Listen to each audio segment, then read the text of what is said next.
Well, hello, soul friends, soul family. I wanted to come on today and wish you some Equinox love and to remind you that today is a very big portal. Today, tomorrow, and the day after, we can tap into the energy of the number 4, which, and the sacred geometry of the number 4, which has been a foundational piece of this year of 2020.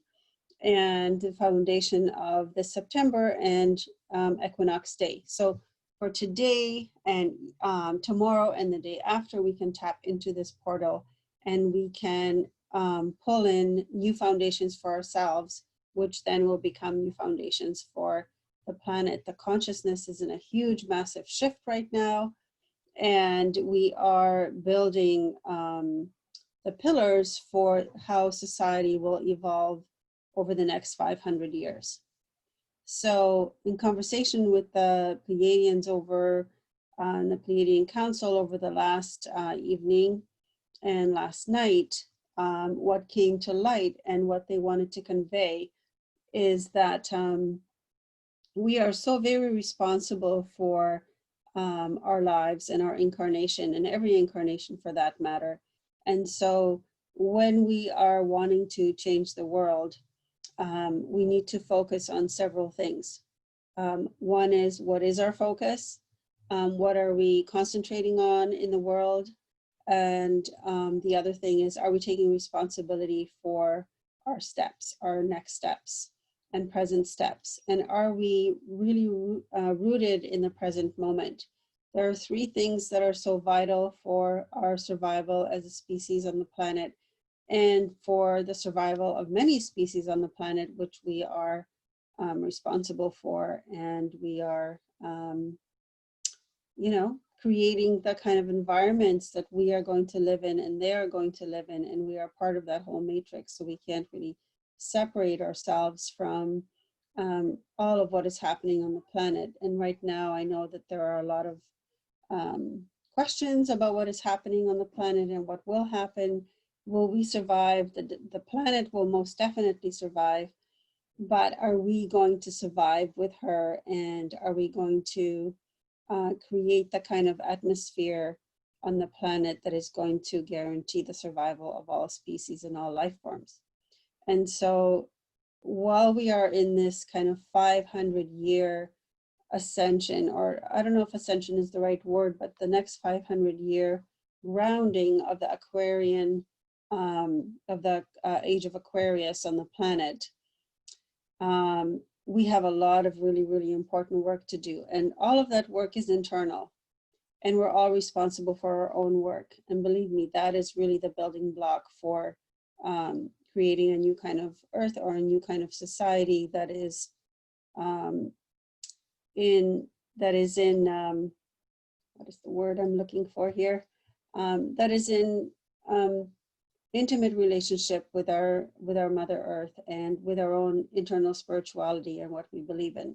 So as we head into the next few days, it's really important to take some time in silence, to take some time in solitude, and to find that thing within ourselves that is really speaking our heart's truth and our soul's truth. And that's really difficult to do in this time and age, because we are so very busy and there's so much to distract us into. There's all these different areas that we can focus on. But the main things to focus on are our gratitude, our joy, and to really determine what is it that we are obsessed with. And it's really easy to become obsessed with what isn't right in the world, because for one, we would like to change that, and also because it's uncomfortable.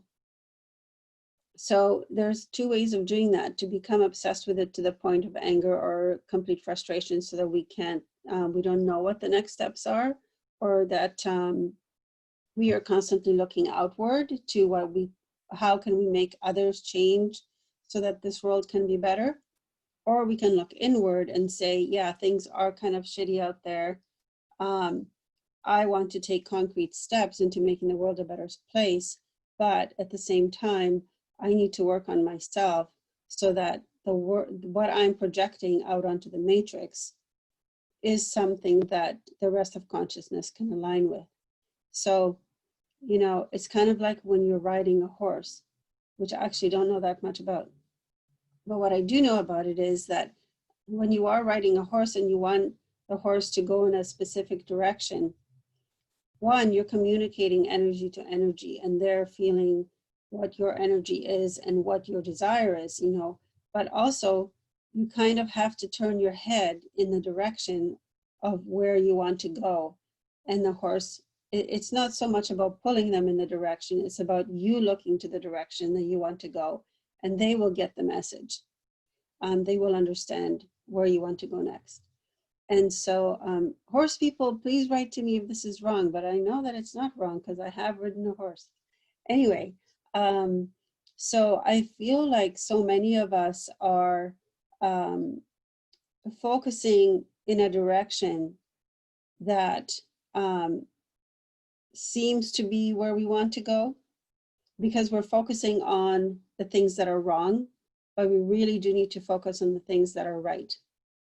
Not that we're not going to participate in activism for what needs changing, but for the most part, we need to be really tapped into what is right with humanity and to the heart and soul of humanity. When enough of us are focused, when we're all being focused, it's like one person focuses on something that isn't right. And then we talk to our friend, and then we talk to another friend, and then that friend talks to another friend. And then sooner or later, most of us are focused on what is wrong. And it's just never going to be the way for us to move forward. The way forward is to focus on what is right and what are the next steps for keeping going what is right.